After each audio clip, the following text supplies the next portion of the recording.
ورحمة الله تعالى وبركاته. بسم الله والحمد لله والصلاة والسلام على أشرف المرسلين وعلى آله وصحبه أجمعين أما بعد. ಇಲ್ಲಿ ನಡೆದಿರ್ತಕ್ಕಂತಹ ರದ್ದಿನಂತೆ ಕುಕ್ಕರಿಸುತ್ತಿರುವಂತಹ ತೀರ್ಪುಗಾರರೇ, ಮುಂದೆ ಕುಳಿತಿರ್ತಕ್ಕಂತಹ ಪ್ರಭಾಷಣವನ್ನು ಕೇಳ್ತಿರುವಂತಹ ಪ್ರೀತಿಯ ಮುತಾಲಿಂ ಸಹೋದರರೇ, ನಾವಿಲ್ಲಿ ಕೂಡಿದಂತಹ ವಿಷಯ ಪ್ರವಾದಿ ಸಲ್ಲಲ್ಲಾಹು ಅಲೈಹಿ ವಸಲ್ಲಂ ತಮ್ಮರ ಜನ್ಮ ದಿನಾಚರಣೆ ಪ್ರಯುಕ್ತ ಇಲ್ಲಿ ಒಂದು ಮುನಾಫಸ 24 ಇದರ ಕಾರ್ಯಕ್ರಮದಲ್ಲಿ ನಾವು ಕೂಡಿದ್ದೇವೆ ಸಹೋದರರೇ. ಪ್ರವಾದಿ ಸಲ್ಲಲ್ಲಾಹು ಅಲೈಹಿ ವಸಲ್ಲಂ ತಮ್ಮರ ಚರಿತ್ರೆ ಹೇಳಿದಷ್ಟು ಮುಗಿಯಲಾರದು. ಮರಗಳನ್ನು ಪೆನ್ನಾಗಿ ಮಾಡಿದರೆ, ಸಮುದ್ರದ ನೀರನ್ನು ಶಾಯಿಯಾಗಿ ಮಾಡಿದರೆ, ಜಿನ್ನುಗಳು ಮತ್ತು ಇನ್ಸುಗಳು ಮತ್ತು ಜನರು ಶಾಯಿಯಾಗಿ ಬರೆದರೆ ಮುಗಿಯಲಾಗದಂತಹ ಒಂದು ನಬಿಯರ ಚರಿತ್ರೆಯಾಗಿದೆ. ಯಾಕೆ ನಾವು ಹೇಳಲೇಬೇಕು?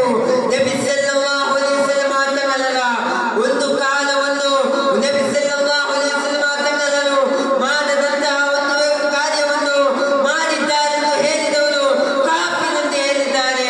ಅದು ಮಹಾಪಂಡಿತರು ನಮಗೆ ಕಲಿಸಿದ್ದಾರೆ. ಯಾಕೆಂದರೆ ಪ್ರವಾದಿ ಸಲ್ಲಲ್ಲಾಹು ಅಲೈಹಿ ವಸಲ್ಲಂ ತಮ್ಮರು ಕೂದಲನ್ನು ಒಂದೇ ರೀತಿಯಾಗಿ ತೆಗೆದುಕೊಂಡಾಗ ಈಗಿನ ಜನರು ಹೇಳುತ್ತಾರೆ, ನಬಿ ಸಲ್ಲಲ್ಲಾಹು ಅಲೈಹಿ ವಸಲ್ಲಂ ತಮ್ಮರು ಕೂದಲನ್ನು ಸ್ಟೈಲ್ ಆಗಿ ಈಗಿನ ರೀತಿಯಾಗಿ ತೆಗಿತಾ ಇದ್ದಾರೆ. ಅದು ಯಾವತ್ತಿಗೂ ಅದು ನಬಿ ಸಲ್ಲಲ್ಲಾಹು ಅಲೈಹಿ ವಸಲ್ಲಂ ತಮ್ಮರು ಹಾಗೆ ಮಾಡಲಿಲ್ಲ ಸಹೋದರರೇ. ಈಗಿನ ನಬಿ ಸಲ್ಲಲ್ಲಾಹು ಅಲೈಹಿ ವಸಲ್ಲಂ ತಮ್ಮರ ಜನ್ಮ ದಿನಾಚರಣೆ ಕುರಿತು ಎಷ್ಟೊಂದು ವಿವರವಾಗಿ ಹೇಳುತ್ತಾ ಇದ್ದಾರೆ. ಒಂದೆರಡು ದಿವಸ ಮುಂಚೆ ತೋಕೆ ಸಕಾಫಿ ಉಸ್ತಾದರು ಹೀಗೆ ಮುಜಾಹಿದೀನರಿಗೆ ಕ್ಲಾಸ್ ತೆಗೆಯುವ ಸಂದರ್ಭದಲ್ಲಿ ಅವರು ಹೇಳುತ್ತಾರೆ, ನಿಮ್ಮ ಪ್ರವಾದಿಯನ್ನು ಏನು ಮಾಡಿದ್ದಾರೆ? ನಮ್ಮ ಅಲ್ಲಾಹನು ಒಂದು ವಸ್ತುವನ್ನಿದ್ದರೆ ಅದು ನಾವು ನೋಡಿದಾಗ ಎದ್ದು ನಿಲ್ಲುತ್ತಾರೆಂದು. ಹಾಗೆ ಉಸ್ತಾದರು ಹೇಳ್ತಾರೆ, ಒಂದು ವಸ್ತುವಿದು ನಿನ್ನ ಚಪ್ಪಲಿಯಲ್ಲಿದ್ದು ನೀನು ನೋಡು, ಅದು ಎದ್ದು ನಿಂತರೆ ನೀನು ಅಲ್ಲಾಹನನ್ನು ವಿಶ್ವಾಸ ಮಾಡುತ್ತೀಯ. ಆಗ ಅವರು ಕೈಯಲ್ಲಿ ತೆಗೆಯುವಾಗ ಉಸ್ತಾದರು ಹೇಳ್ತಾರೆ, ಬೇಡ ಸಹೋದರ, ಹಾಗೆ ನೀನು ಮಾಡಲೇಬೇಡ. ಯಾಕೆಂದರೆ ಅದು ನಬಿ ಅಲ್ಲಾಹನು ಮಾತ್ರ ಮಾಡಲಿ ಎಂದು ಹೇಳ್ತಾರೆ. ಪ್ರೀತಿಯ ಸಹೋದರರೇ, ನಬಿ ಸಲ್ಲಲ್ಲಾಹು ಅಲೈಹಿ ವಸಲ್ಲಂ ತಮ್ಮರ ಚರಿತ್ರೆ ಹೇಳಬೇಕಾದರೆ ಎಷ್ಟೋ ಇದೆ. ಇಂದು ಒಂದು ಕಟ್ಟದ ವರ್ಷ ಅಲ್ಲಾಂದರೆ 1000 ಕಟ್ಟದ ವರ್ಷ ಬರೆದರೂ ಮುಗಿಯುವುದಿಲ್ಲ. ಇಂದು ನಾವು ನನ್ನ ರದ್ದಿನಂತೆ ಇಂದು ಕೂಡಿದಂತಹ ಪ್ರೀತಿಯ ಮುತಾಲಿಂ ಸಹೋದರರೇ, ನಮಗೆ ಕೇಳಲಿರುವ ಒಂದು ವಿಷಯ ಮಾತ್ರವಾಗಿದೆ.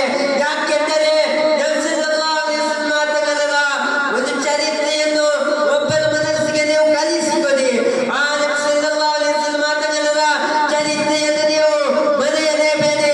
ಒಂದು ವ್ಯಕ್ತಿ ಹೇಳ್ತಾರೆ, ನಬಿ ಸಲ್ಲಲ್ಲಾಹು ಅಲೈಹಿ ವಸಲ್ಲಂ ತಮ್ಮರು ಕೂದಲನ್ನು ಸ್ಟೈಲ್ ಆಗಿ ತೆಗೆದಿದ್ದಾರೆ. ಯಾಕೆಂದರೆ ಅದು ನಬಿ ಸಲ್ಲಲ್ಲಾಹು ಅಲೈಹಿ ವಸಲ್ಲಂ ತಮ್ಮರ ಸುನ್ನತ್ ಆಗಿದೆ.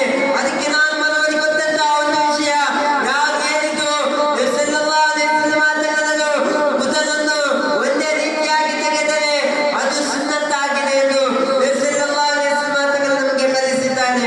ನಾನು ಇಂದಿಗೂ ನಬಿ ಸಲ್ಲಲ್ಲಾಹು ಅಲೈಹಿ ವಸಲ್ಲಂ ತಮ್ಮರ ಸುನ್ನತ್ತಲ್ಲಿ ನಾನು ಪಾಲಿಸುತ್ತೇನೆ ಎಂದು ಹೇಳುತ್ತಾ ಚಿಕ್ಕ ಮಾತಿಗೆ ಚಕ್ಕ ವಿರಾಮವಾಗಿ ಸರ್ವಶಕ್ತನಾದ